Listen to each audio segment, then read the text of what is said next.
Hello friends, welcome back to my channel. In this video tutorial, I will show you how to fix StarSavior game crashing, not working, not loading, lagging, freezing, keep stopping or other issues on Android phone. So let's go through the methods. The very first method is to restart your phone. For that, press the volume up plus power button and then select restart.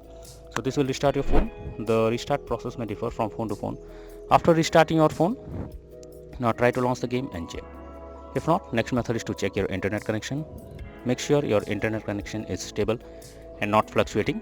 If you are using mobile data, then go to Wi-Fi or do vice versa and then check if the game is opening or not.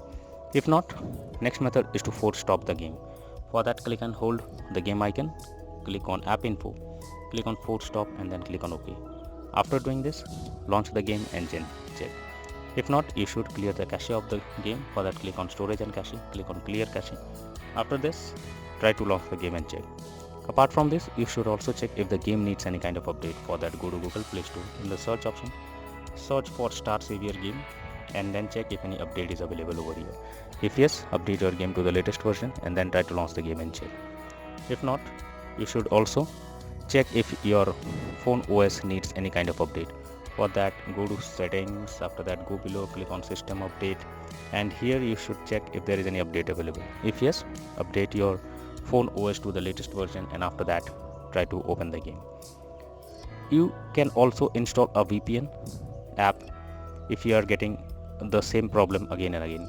For that, go to Google Play Store. In the search option, search for VPN and you will get lots of VPN apps. Install any one of it. After installing it, log into it, change the location, and after that try to launch the game and check if it's working. But if you still face the same issue again and again, then the final solution is to reinstall the game. For that, click and hold the game icon and after that click on delete icon and then click on uninstall. Once you have uninstalled the game, go to Google Play Store again. In the search option, search for the game once again and finally click on the install option and then check if the game is opening or not. So that's all for now in this video. Thank you.